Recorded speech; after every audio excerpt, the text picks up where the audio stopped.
So I would go into New York City and I would study.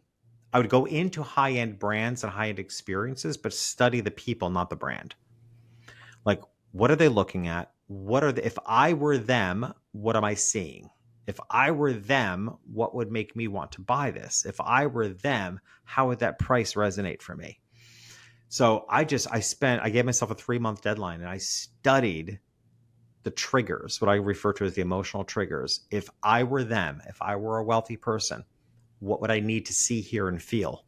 And then I created a brand as a photographer based on what I learned in those 3 months. And within months, I had a whole What, different what life. within months, I made an entry. I kinda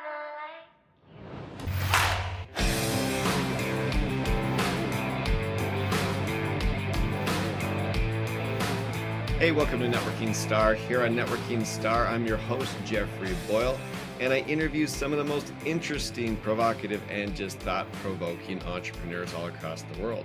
Today, I am joined by Jeffrey Shaw. He is a small business coach. I would say a self-employed business extraordinaire. He has the Self-Employed Business Institute. He's the author of The Self-Employed Life and Lingo. And he also has a podcast, and he is a regular business speaker. Jeffrey, thank you so much for joining me. Hey, thanks for having me on to talk all things business. It'll be fun. It is all things business. As we got to know each other, it's apparent that you're a little bit crazy like me, and that you've never had a regular job. Why do you think that is? Yeah. I think I real quickly. I think initially at the ripe age of 14 years old, selling eggs door to door, and I think my original idea was that as I looked at the opportunities before me, I realized real quick I had to take life by its horns. Like there was Yeah. nobody was coming to save me. No one. There was little to no prospect of a higher education in my family. I grew up in the middle of nowhere. It was very lower middle class, blue collar. Like there was no opportunity in front of me.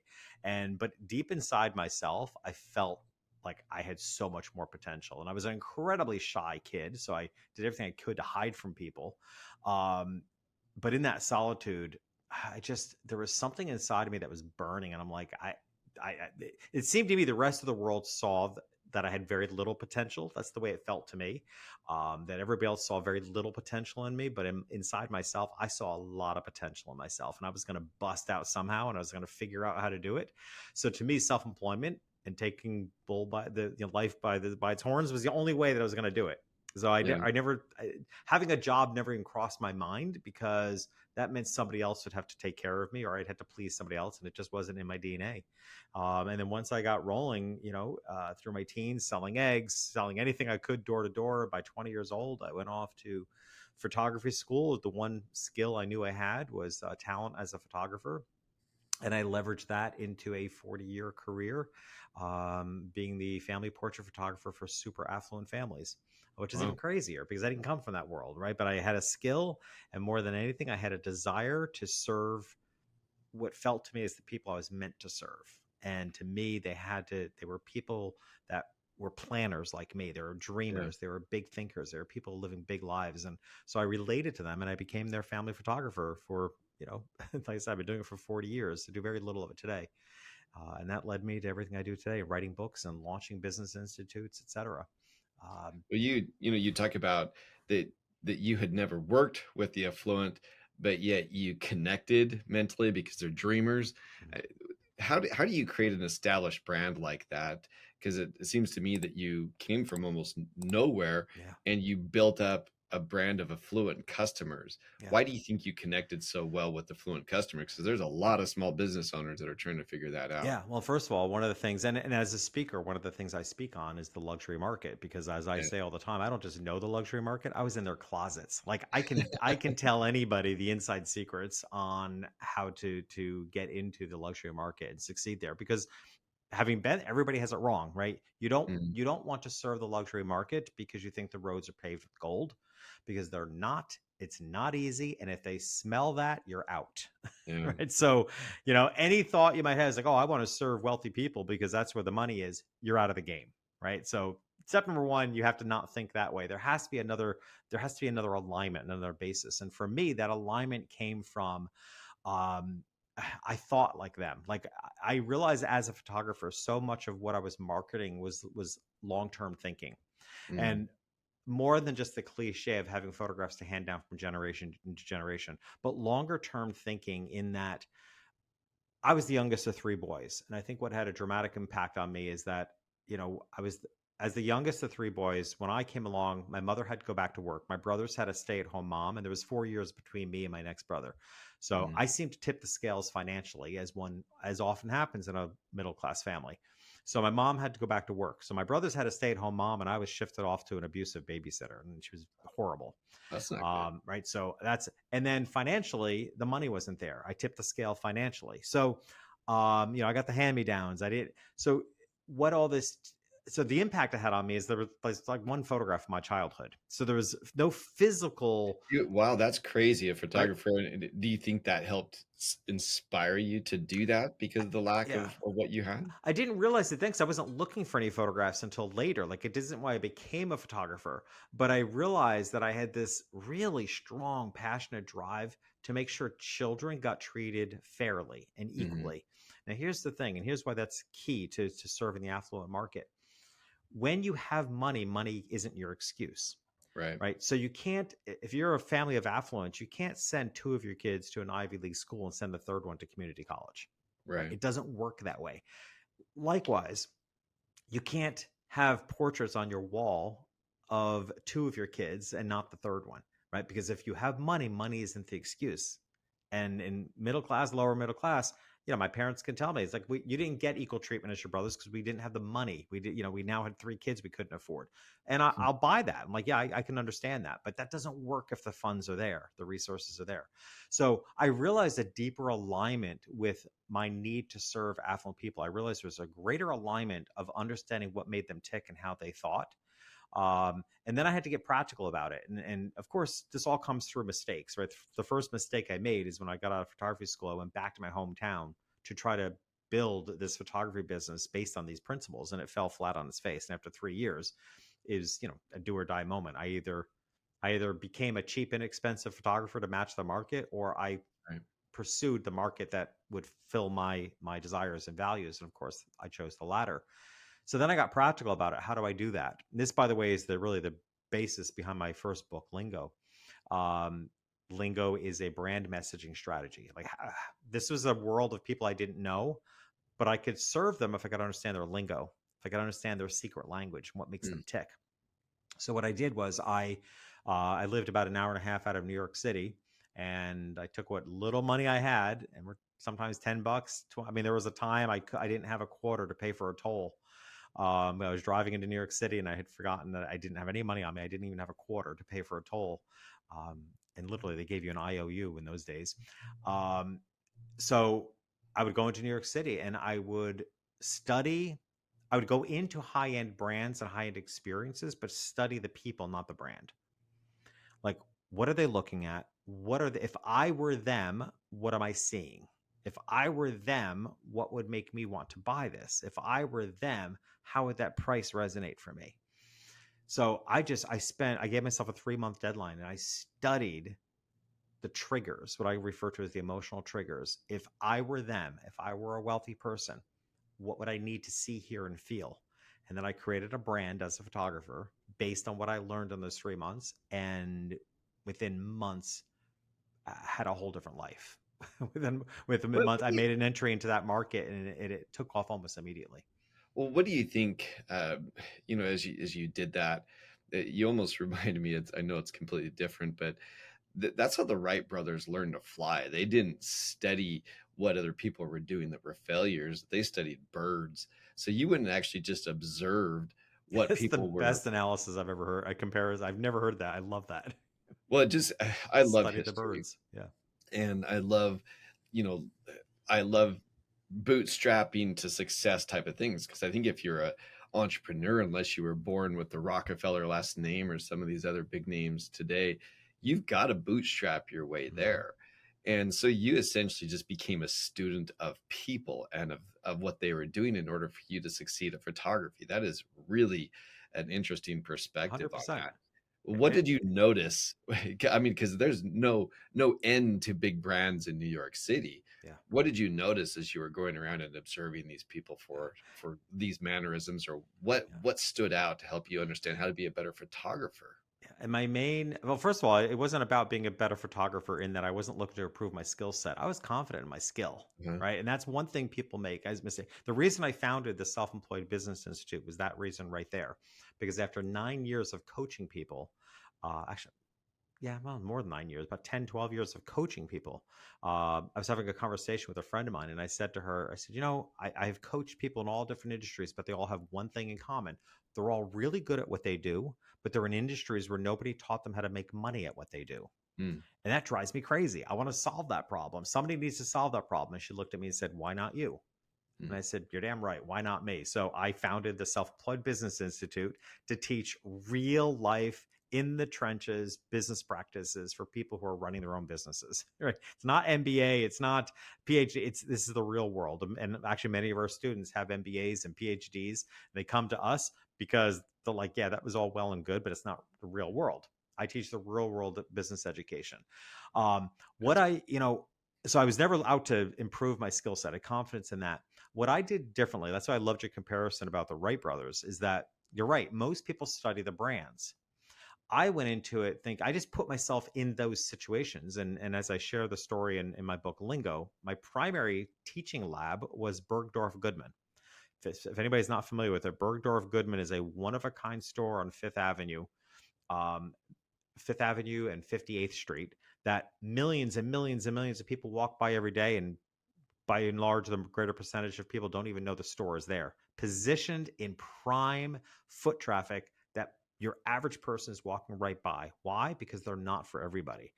If you are a Bergdorf customer lifestyle person, if that's your lifestyle, you know where they are. And I mean, that's my store. I don't ever go into New York City. I now live in Florida. I go up to New York City, my hometown, once a month, and always it's lunch at Bergdorf Goodman because it's my jam, right? It's my place.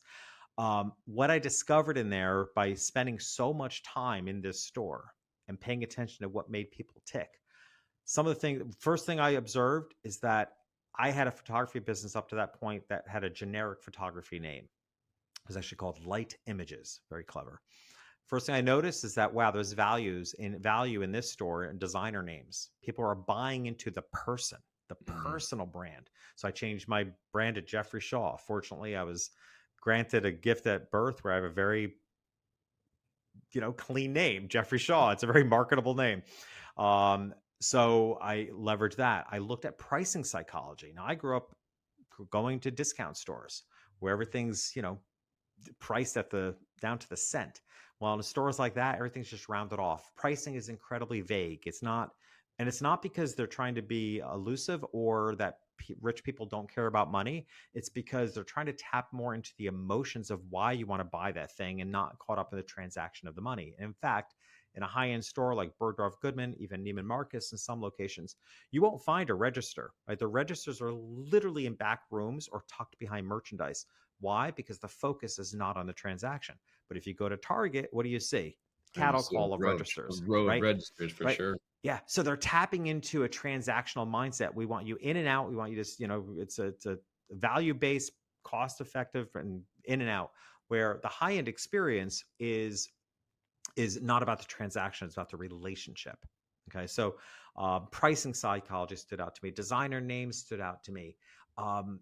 Style. I started looking like what makes people really buy across all socioeconomic groups is that the style of the presentation, the style of the clothes, the style of the store. I mean, every day we're making decisions what stores we do or don't go into based on whether that's our style. But style has everything to do with how we want to say something to the world about ourselves.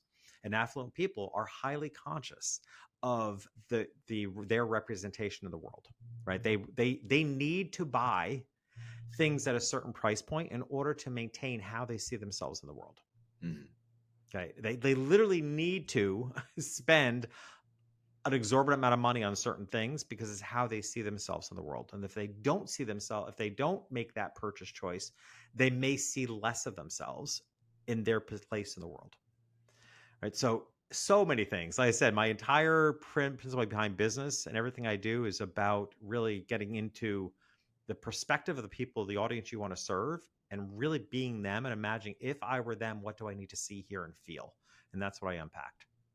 You know, what you're saying is absolutely true. I had another guest on here and she talked about how she helped with luxury brands.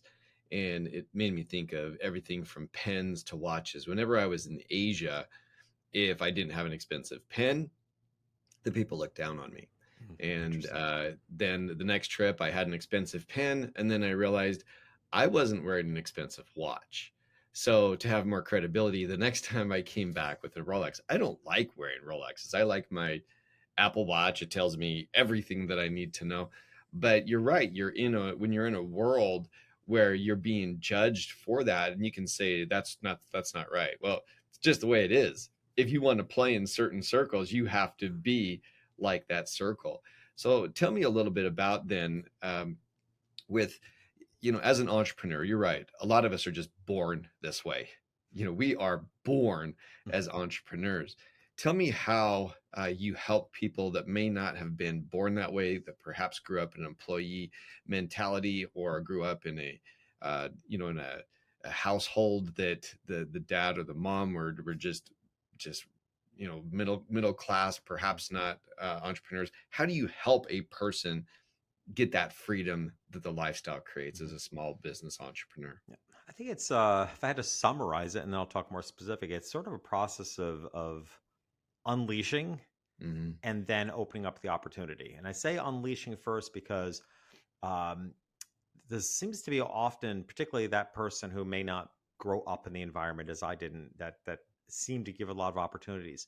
The, I've worked with so many people that with that background, and I forced them to really be honest with themselves and said, look, put aside all humbleness, all Hmm. the things you've been taught and society has stressed to you that you shouldn't be narcissistic or conceited, and put all that aside.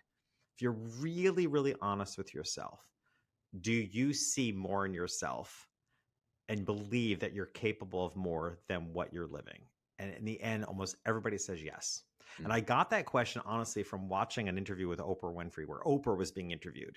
Tables had been turned, and somebody asked her, considering the rough environment in which she grew up in, did she always believe that she would rise to greatness? And she said, if I'm honest with myself, yes. She goes, in the worst of situations, because there was something burning inside of me that I knew that there was greatness in me. And I have to say, I had the same feeling. I mean, that's why I became self employed. I think so many people, everybody maybe not, but I think so many people, they're really honest with themselves, see more in themselves than the way they're living. So that's what I mean by unleashing. The other side of that, which is something I specialize in as a one-to-one coach, is I help a lot of people leave corporate to become self-employed. Uh, Most often, they contact me when they're 6 months to a year out from wanting to live that dream. When they're starting to regret what they've done, is what you're saying? Yeah, so there's 6 months, and sometimes people reach out after they've quit their job, or and maybe they have a runway of savings that's safe Mm. to do. I prefer people reach out to me 6 months to 12 months before they leave their job, Right. so that I can help them with that. And in that case, there's a lot of mindset transition. I often look at it as deprogramming, especially for Mhm. somebody like me who's never been in the corporate world. Like man, where their head is coming from, I feel like I had to deprogram, like they've left a cult. And just you know because there's a way when you've grown up in the corporate environment, and you're used to your thoughts being limited, you're used to compartmentalized thinking, and suddenly you become self-employed and there's no compartments, it's all integrated. um, those are very often our students at the Self-Employed Business Institute. I'd say the majority of our students have left corporate in the last couple of years, and they're out there in the business world for 2 to 5 years and finding it harder than they thought. Yeah. And they'll say, I mean, I've had people reach out to me and say, I was the top executive in this business, like I know bit, and then I become self-employed and I feel like I don't know what the hell I'm doing. I'm like, Mhm. it's a different world. Well, you're lonely. I mean, you're by yourself. Yeah, You may have had this giant team of assistants and budgets, and all of a sudden now it's your savings and you. yeah. That is a whole new world for corporate Yeah. America people. Yep, it is. And it's, I found it amusing, although I tried to be polite about it, but I found it amusing during the pandemic when people were struggling to work at home, Yeah. struggling to not have that structure of 9 to 5 and lunch hour. And, I found it fascinating because I've never had that structure. I'm so used to living life, winging it, Mhm. working where I can, when I can, not knowing where the next dollar is coming from. It was interesting to me to see how ingrained structure is for people. So you have this, I think today we have this huge conflict between people who have lived very structured lives Yeah. and are dreaming big. Like they want out of the structure, but it's the only thing they've known. So that's why I say, I think, it's kind of for some people, it's really unleashing what's inside of them. And for other people, it's like they are unleashed. Like they're feeling that desire to get out of the corporate rat race and become their own person. And now what they need are the practical steps to do so. So a little bit of both, You I talk think. about unleashing, and I've talked a lot in the past about freedom. And freedom to me is working when I want, where I want, and with who I want. Yeah. And for a lot of people, you're put in a cubicle right next to somebody you can't stand. Mhm. You are saying things that you don't believe in order to maintain your position. You're holding your tongue for self-preservation. And you're right; it's a completely different world that they go into. Give me an example of somebody that you've helped. You don't need to give their names or anything like that, but somebody that you really thought was not unleashable, that you've been able to truly show that freedom of when, where, and why they should be an entrepreneur. What's interesting about that question is, I guess my eternal optimism is I don't think anybody's unleashable, right? You're the So, eternal optimist. That yeah, it's like uh, I think there's anybody's unleashable, but okay, I give me think your biggest. Then give me your biggest unleashable project that you were yeah. able to rescue. I But you guess. also, I want to go back before we talk about that. Something else you said that's so important, right? Freedom to you. One of the components of freedom to you is working with who you want. Yeah. I Same definition. If somebody asks me what's freedom to me, what's success to me, it is being able to pick and choose who I work with and live wherever I want. Like Yeah. I've moved more often than I probably would have liked to, but I'm very prone to be like, I want to live here. Okay, I can. Right. Yeah. That to me is a freedom in life that so many people don't have. That's just a beautiful thing. And it's mind opening, isn't it? I mean, I know you just got back from Portugal not long ago. You've gone from New York to Miami, now to Jacksonville. You're all over the place. Yeah, And it probably seems like nothing to you. Whereas to a corporate America person, that be completely overwhelming to break their golden 100%. handcuffs and chains like that. I've always told my kids they'll know I live my life by the fact they have no idea where to bury me. Like there's no determination. Like just throw my ashes in the Hudson River, which is where I Just come from, right? Because I've lived my life in a way that I didn't put a tombstone anywhere, yeah. But as far as who's, as I said, I mean, it's a challenging question because I think everybody's. At least I think what I've seen, and I can think of certainly one client that she was such a superstar in her Mhm. position that it's hard to give up the identity. It I is. mean, that's that I think The I've been recognition, the banquets, the things yes, like that. That's tough. yeah, the expense accounts, but even the title, like Mm. I've seen that's again being unfamiliar to me, but I have a deep empathy for what that must feel like when you have a title. So I think that's one of the things I've found people. This actually going way back. There's a client I worked with. One of my favorite phone calls with a new client. She was a NASA scientist Wow. and she had left NASA and she was building another business. And literally, I mean, she was so frustrated at her not achieving the success she was trying to achieve in her business. She literally yelling on the phone. She goes, I'm a freaking NASA scientist, damn it. And I so resonated with just like, can you imagine being a NASA scientist and not being able to figure out how to make your business work? And, you know, Yeah, but she might as so well be on Mars compared to what she was at. There's nothing more structure in the world than being a scientist, and can you imagine? it's a So here different she's world. thinking she should be able to figure anything out. And that's exactly what I said to her. I said, to me, to go from the world of being a scientist to entrepreneurship is like one of the biggest leaps Yeah. ever. Cut yourself some break. And it's funny as a speaker, when I come off the stage, one of the most common things people say to me is, thank you for giving me permission. It Mm. took me years to figure out what they were referring to. I was just like, as we do, nod politely and say, thank you. I'm glad you enjoyed the talk. But I realized, man, a huge part of what people are looking for is permission to live their lives and be who they are and have the business they want, that they're saying to themselves inside and not feeling like the world is giving them permission to be. Yeah. And I come along and I just seem to have an innate way of saying, hey, who you are is great. And this is what we can do with it. This is a way of doing business. I refer to my strategies as completely unconventional because we have grown up in a very conventional business world.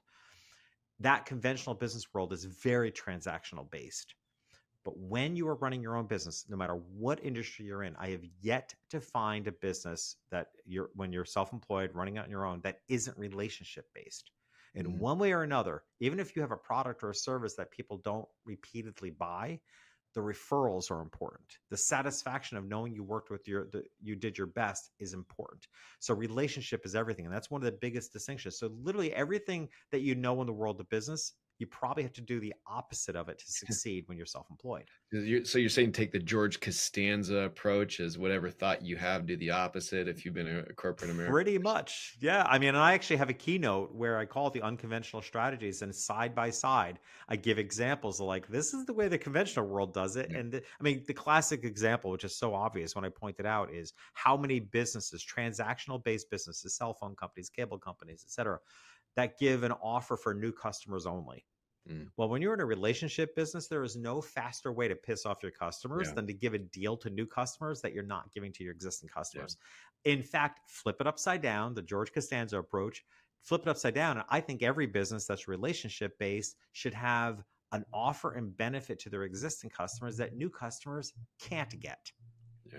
Right. So one by one, there's so many side by side comparisons, but it all comes down to, as I said, really recognizing that by nature of being self-employed, by leaving your corporate job, starting your own consulting firm or your coaching business or what other franchise, that's one audience I'm looking to do more work in, is the franchise audience, because there is, I think, the possibility for a huge problem with how many people who have left corporate to become franchise owners, but they haven't made that mindset shift.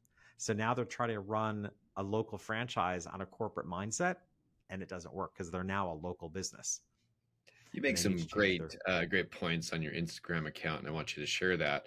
But observe your observations, and you talk about that in a very similar post of the Great Resignation was, as you said, about unleashing and gaining that freedom. Talk to me as the last thing, and then please share where people can find you about observing your observations. It sounds confusing until you just think about it. It's like, yeah, I am observing the wrong things. And I think that just takes us right back to where you started. But talk a little bit about that, and where people can find you. Yeah. Observe your observations. Actually, that came from one of the open coaching calls that we do in our business institute. It kind of came from the conversation, as wonderful coaching spaces do.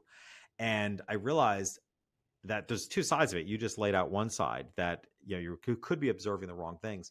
But I find more often than not, brilliant people, innovative people that choose to become self-employed have incredible observations that they're not sharing. Right. And if I were to give a single definition to what it means to be a thought leader or an expert on a topic, is everybody I've ever seen succeed with their level of thought leadership has done so because they've made a connection between a series of dots. Right. There's been some pattern. So for me, my pattern, the dots that I connected, and the reason I wrote my book, The Self-Employed Life, and later which launched the Self-Employed Business Institute, is I've been self-employed, as we said, my whole life. And throughout much of that, I've always asked other self-employed people, why'd you become self-employed? And everybody has the same answer, right? Freedom. Everybody, why'd you become self-employed? Freedom, a control of my destiny. And I look at them and saying, how's that going for you? Right. And everybody laughs. It's like, yeah, this whole freedom thing, it didn't pan out the way I wanted. And I'm like, and it's largely because their business practices, their business isn't set up in a way with systems and what I refer to as systemized behavior. like how to systemize your own mindset, the way you behave, the practices you do every day to make yourself efficient and effective and minimize the amount of time that you're quote unquote running your business to what my ultimate goal is for everybody I work with is I want to get every self-employed person back to doing more of what they're great at. Because if you get back to doing more of what you're great at, that's what throws gasoline on your business to make it grow, and that's where your personal satisfaction is. The number one problem with business ownership is the number of people that go into business on something they love and that they're good at, and they fall into what I refer to as the rule of thirds trap. They spend a third of their time running the business, a third of their time marketing to get business, and a third or less of their time actually doing what they're great at. Yeah. And with good systems, mindsets, and systemized behavior, we can get you back to doing 60 to 70% of what you're great at. And that's when your business takes off. It's also when you're happiest. It's also It's when when you're you're most happiest, productive. And it's which also is what when, we went into business for, to be happy. but you and get free. caught up in the day-to-day, minutia Yes. that just bogs you down. Yeah. And it's a good observation. How about that? Hey, the photographer in me. Like I said, I'm an ingrained You saw observer.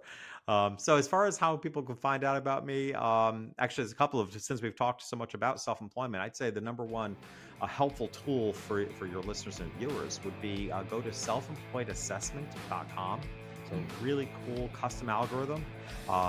6 questions, take you less than 3 minutes to answer those questions and get back a really thorough report on what I refer to as your self-employed ecosystem, where you're strong, where you need some work in the self-employed ecosystem. Because one thing you know for sure, when you're self-employed, it's all an ecosystem.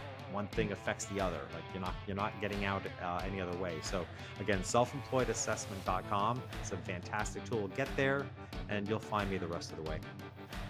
Well, it's, first of all, you got a great name, slightly misspelled. Great name. So I hear.